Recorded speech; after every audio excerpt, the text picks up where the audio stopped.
Lidernauta, facilitando la autogestión. Un podcast de Escuela Building Future.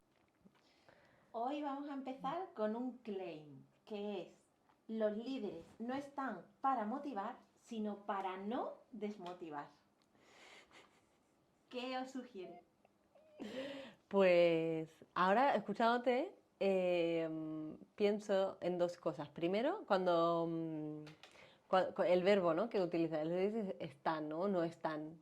Como ese imaginario primero de la necesidad de que haya alguien o algo ocupándose de eso que es mío, ¿no? Y luego en la parte esta de desmotivar, ¿no?, que por supuesto, que está en los detalles, ¿no? En los detalles que hacemos, ¿no? Bueno, escuchaba a una amiga que me contaba que cuando era joven trabajaba en una gran corporación, en una tienda conocida, y se puso mala y al volver le dijeron: no, tienes que recuperar. Y dice: es que esto no es legal. Bueno, el sábado estás aquí, sea legal o no, tienes que recuperar tus horas. Y es como, ¿cómo puedes? O sea, esto es un extremis bastante hardcore, ¿no? Pero hay detalles más sutiles, ¿no?, a la hora de conversaciones o a la hora de hablar con la persona que dices: es que esto estás intentando remar, estás intentando tirar para adelante o sacar adelante tal, y esto me merma la moral, ¿no? Me merma la energía. Sí, total. Yo creo que es una frase que tiene más profundidad de lo que parece, de liderazgo avanzado. No, porque si vas a la mayoría de empresas, posiblemente del tejido español ahora mismo, ¿no?, y les preguntas cómo hacen que sus empleados estén motivados, te van a sacar un montón de cosas relacionadas con el salario emocional, no sé qué, los bonus, objetivos. Y al final el 95% son cosas que vienen de fuera. Entonces, al final, cuando un líder siente la responsabilidad de tener que motivar a las personas, porque le han enseñado toda la vida que tiene ciertas herramientas para intentar conseguirlo, que son todas de fuera, ¿no? Y ahora ya con la base de la sociología y demás se llega a la conclusión de que, bueno, sí hay quizá más tipos de motivación. Una que es extrínseca, que viene de fuera, que es un poco como un chute de una droga, te sube y te baja. Y luego tienes una que quizá tiene más duración en el tiempo, ¿no?, que es la intrínseca. Y esa, pues motivado, se viene de casa, ¿no? Quizá el líder puede actuar sobre el sistema, puede crear las condiciones para que florezca, ¿no? Pero en ningún caso va a conseguir que florezca una motivación intrínseca en las personas, como ahí a cascoporro, a pala, ¿no? Total, aquí se me viene un poco la frase que nosotros usamos mucho, que es un poco intangible, pero que tiene que ver con esto que dices, que tiene que ver con que el líder debe sostener el espacio para, para que las personas puedan encontrar esa motivación intrínseca dentro del trabajo, sobre todo para no destruirla, ¿no? Que es un poco a lo que viene esta frase.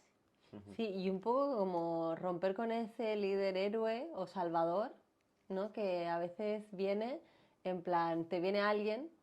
Yo, por ejemplo, esta mañana he recibido una llamada, eh, o sea, sigo intentando entender el motivo de la llamada porque aparentemente no había contenido. Entonces, claro, yo reflejo, ¿no?, lo que me han traído, ¿no? Es decir, ¿qué necesitabas saber? Es decir, ¿qué mensajes, no?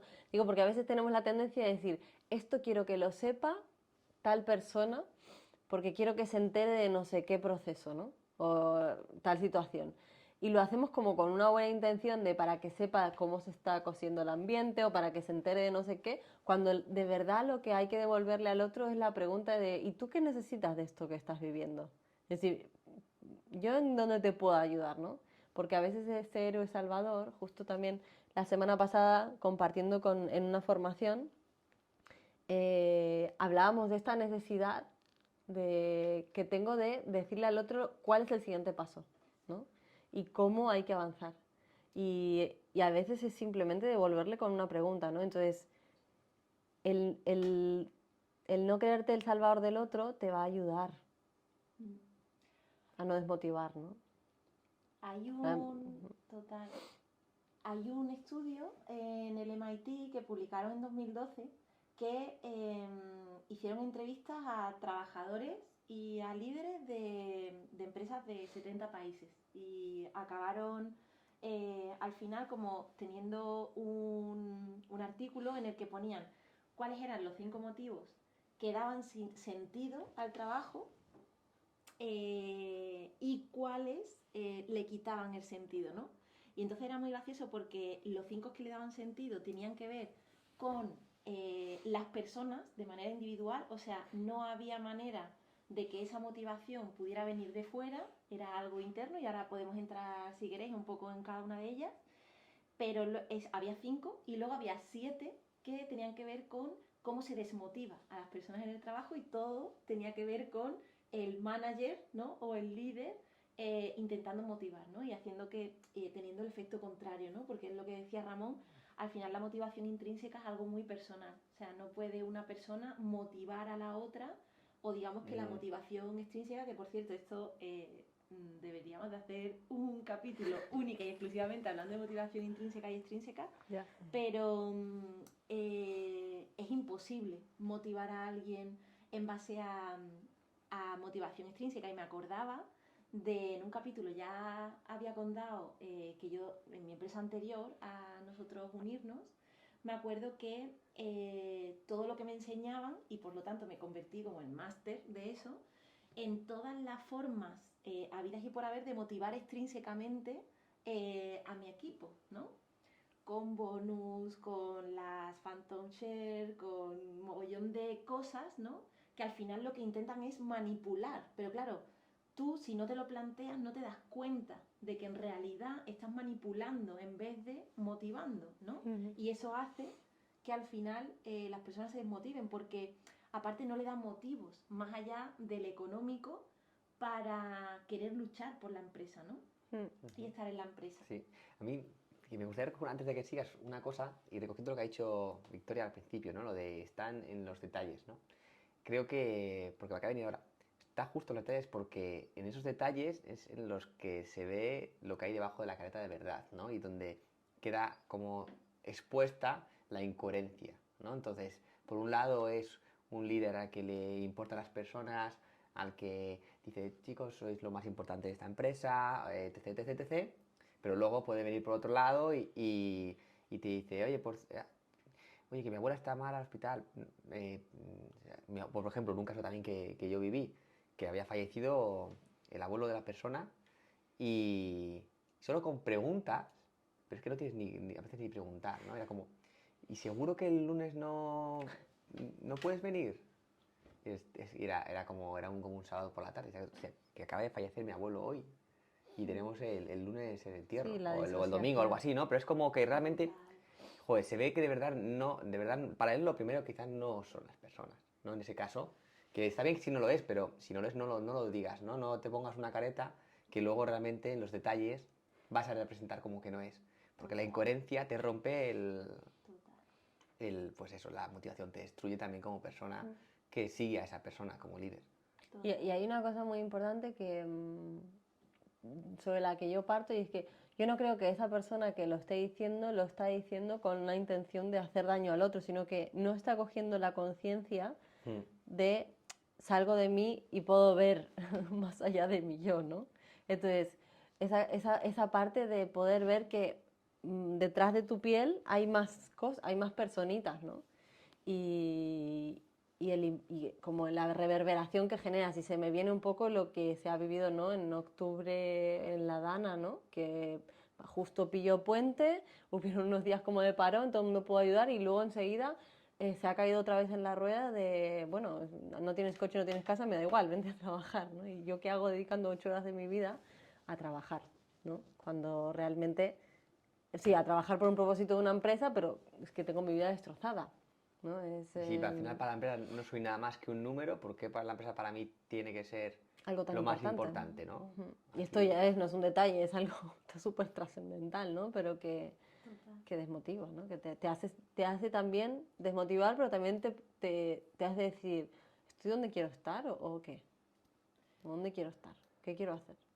Se me está viniendo también a la cabeza un poco si vemos como el conocimiento que tenemos sobre el liderazgo, ¿no? A lo largo de todos estos años, que de hecho es uno de los temas más estudiados en las ciencias empresariales, cómo se empezó poniendo el foco, claro, en la era industrial del líder como gestor, que es el que ¿no? Por eso decimos recursos humanos, porque entendemos que hay un gestor que gestiona recursos y uno de los recursos que tiene son los humanos, ¿no? Que están ahí. Tú aquí, tú aquí. Claro, pero ese punto de vista que ha sido muy... O sea, fue por eso el liderazgo más cientifista, ¿no? Que surge en la era industrial, del que todavía bebemos, que parece mentira, ¿no? Que han pasado ya casi 2 siglos, ¿no? Pero como en el conocimiento, que siempre va un poco más, ¿no? Como que las universidades tienen el reto de la transferencia de conocimiento, ¿no? Hay mucho más conocimiento del que aplicamos y ya sabemos que el liderazgo no tiene nada que ver con la gestión, tiene que ver con otras cosas y es un fenómeno mucho más complejo y abierto que se da en las organizaciones. Pero seguimos entendiendo el liderazgo desde el punto de vista de la gestión y entonces ahí es cuando desmotivamos, porque tú no puedes gestionar a las personas en ese detalle de control. De hecho, mira, tengo aquí como las 7 cosas que quitan la motivación, que tienen que ver con la gestión de los recursos humanos, ¿no? Desconectar a las personas de sus valores, dar por sentado a tus empleados, o sea, no dar reconocimiento, dar a la gente trabajo sin sentido para ellos, tratar a los trabajadores injustamente, anular el buen juicio de la gente, desconectar a las personas de relaciones de apoyo dentro de la organización y poner a las personas en riesgo físico o emocional. Y esto, que dicho así, puede parecer como que, no, esto en mi empresa no pasa, nada más que nos hace falta hacer un poquito de zoom para ver que es algo demasiado habitual. Voy a contar un caso personal. Cuando yo en el pasado, trabajando en otra empresa, antes de que empezáramos con Vivol, trabajaba como, al final, haciendo muchas cosas a la vez en la empresa. Y hacía la página web, hacía la gestión del desarrollo de una aplicación, estaba diseñando procesos, a 1000 cosas, porque era una empresa pequeñita, ¿no? Yo era un chaval recién salido de la universidad, bien pipiolo. Pero ostras, de verdad sentía que estaba aportando un granito de arena, ¿no? Y con el paso del tiempo fui sintiendo como que realmente no se percibía así, ¿no? Pero la guinda del pastel fue en Navidad, el regalo de Navidad, que dijo el propietario, joder, está siendo un año muy bueno, la verdad, si yo tengo un regalín para cada uno, tal, ahí como creando ahí expectativas y entonces pues yo tengo un paquete a cada uno. Y en mi paquete, que era así como alargado, una caja de cartón, lo abro, lo empiezo a sacar y había un palo selfie. Digo, hostia, palo selfie, tío. Bueno, lo guardé tal. Y luego por la tarde llegué a mi casa y dije, este tío, ¿qué demonios me ha regalado un palo selfie, ¿sabes? Y lo termino de sacar y lo giro y veo que pone Dunlop. O sea, que ni siquiera se dignó a comprarme un mísero regalo después de que me estaba pagando duros por estar levantándole y creándole la empresa, ¿no? Estar ahí dejándome la sangre, ¿no? Y me regala un palo que le han regalado al cambiar las ruedas del coche, tú. Pues te puedes imaginar que mi desconexión con la empresa fue creciendo bastante, poco a poco. Claro. Sí, y ese es el tema, ¿no? Como que no te das cuenta y poco a poco te vas alejando y de repente dices, pero ¿y qué hago yo tan lejos? ¿Cómo te reconectas ahí con...? Es difícil, ¿no? De decir, de remontar, ¿no? Si no, si no eres capaz de volver a conectar, final, total. Cuando... Es como además es como una defensa, ¿no? Voy a seguir, vale, bueno, no pasa nada. No pasa nada. Como que evito enfrentarme a esa situación, no pasa nada. No pasa nada. Y como, esto seguro que... Y son esas cositas que dices, ¿pero esto? Sí, pero está súper relacionado. O sea, es que podríamos ir por uno porque son súper potentes. Sí. Pero antes de eso, que igual tenemos que hacer un continuará de este episodio, quería haceros un challenge. Porque es verdad que estamos poniendo el foco en cómo los líderes, ¿no? Cuando en vez de actuar como líderes, actúan como gestores, desmotivan a las personas, ¿no? Pero el challenge viene de, vale, y ahora pongamos el foco en cuando el líder ejerce de líder y suelta, pero las personas no son capaces de asumir la responsabilidad y por lo tanto siempre al final parece que incluso se pide que haya alguien que gestione, ¿no? ¿Sabéis esto de, no sé, yo estoy pensando, por ejemplo, en una de las empresas que hemos acompañado, que la propietaria soltó bastante, ¿no? Como que, vale, pues soltó, se fue, tal, y había que autogestionarse, ¿no? Pero claro, qué difícil fue también para las personas y los equipos poder asumir la responsabilidad de que nadie me gestione, nadie me diga lo que tengo que hacer y hacerlo yo. Porque esto también es un reto, ¿no? Y es que yo también siento que eso es como una incoherencia, ¿no? Es decir, yo para dejar, o no, por ejemplo, en la vida, para dejar de depender de mi madre, no tengo que dejar de llamarla, ¿no? Simplemente tengo que relacionarme de otra manera con ella. Generamos vacíos donde no tenemos que generarlos y es como, creemos que la solución, o sea, vale, me alejo, le dejo hacer y yo me desaparezco. Es que igual esa no es la manera. Es desde otro lugar que tienes que estar, ¿no? En el que te tienes que morder mucho la lengua y vas a tener que estar al lado, pero no vas a poder decir ni hacer. Y eso es lo jodido, yo creo, ¿no? Como decir, estar al lado, liderando para solo estar, ¿no? Es decir, ¿no? Y es que lo veo mucho también en esta parte de... Hace un par de semanas fue una charla de un lama hindú que hablaba sobre las expectativas de la vida. Y él traía que yo me lo he guardado en el corazón y es como, tú cuando miras a una montaña, la miras y admiras la belleza, dices, guau, qué bonita, como tal, y en ningún momento dices, es que ese pico podría estar un poco más para allá. A mí me gustaría que fuera menos empinado, que la montaña... O sea, tú no te planteas que la montaña tiene que cambiar. Sin embargo, cuando miramos a un ser humano, todo el rato queremos que sea a nuestra manera de ser, ¿no? Es decir, es que yo eso no lo hubiera hecho así. Es que yo aquello no lo hubiera hecho así. ¿No? Es que, ¿por qué...? Es que no, ¿no? Y es como, igual no va tanto de echarse a un lado y venga, objeto, sino como saber estar ahí al lado de la montaña, ¿no? De la grandeza de cada persona. Sí, conecto bastante con lo que dice Victoria. Y al final el reto de soltar debería hacerse gradualmente, porque es un proceso, ¿no? Coger y soltar. Y quizá encontrar la posición, el nuevo espacio que tienes que ocupar, soltando, es algo que no se puede descubrir de un salto, sino que tiene que ser un paso a paso y poco soltando la mano, poquito a poco. Y también, pues, el reto de soltar y que dejar que los otros hagan a su manera y digan, hostia, es que yo lo haría de otra manera y morderse la lengua, pues es muy complicado, sobre todo si la empresa es tuya, claro. Totalmente. Y antes de pasar, porque bueno, yo creo que además han salido temazos que tenemos que ampliar, pero antes de terminar me gustaría que cada uno aportara quizás una frase así como un poco resumen para cerrar y demás. Recordar que tenemos Reimagina tu liderazgo Esto iba a decir. en 21 días. Wow. Sí. Yo personalmente, antes de formar parte que nos fusionamos como empresa, yo también fui alumna de Reimagina tu liderazgo, que lo lidera Marian, y para mí fue un regalo a esa profundidad, ¿no? De mi ser, de entender desde dónde lo hago, e intentar mirar como la montaña miras, ¿no? La belleza de quién eres, ¿no? Y así que, vamos, para mí fue bastante transformador. Sí. Así que nada, lo tenemos en la plataforma buildingfuture.com/escuela y ahí podéis empezar. Sería un bonito lugar, sí. Sí. Donde si no has hecho cosas o quieres mirar cosas de liderazgo, es Sí. un bonito lugar donde empezar. Además en un formato bonito, ¿no? 21 días, 21 retos, digamos. Total. Está guay. Yo quería cerrar con una reflexión que el liderazgo auténtico de las empresas empieza desde cada una de las personas que están en la empresa.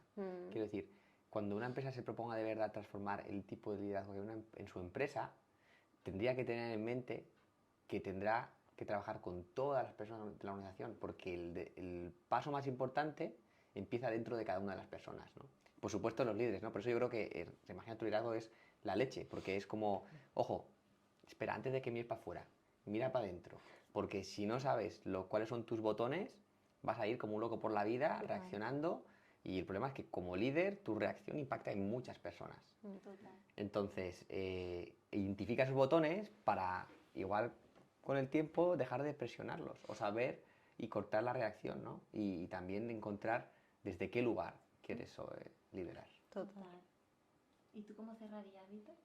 Yo cerraría con esta parte de miremos a las personas como montañas... Con amor puro, con ¿no? amor y con admiración. Amor fati. Bueno, pues hasta aquí. Y nada, deciros que Además de lo de Reimagina tu liderazgo en 21 días, que de verdad que merece bastante la pena, que por favor, que si te ha gustado, que si te aporta, que lo compartas, que juntos podremos hacer mejores organizaciones para un mundo mejor y que nos sigáis en redes sociales. Así que bueno, hasta la próxima. Adiós. Hasta la próxima.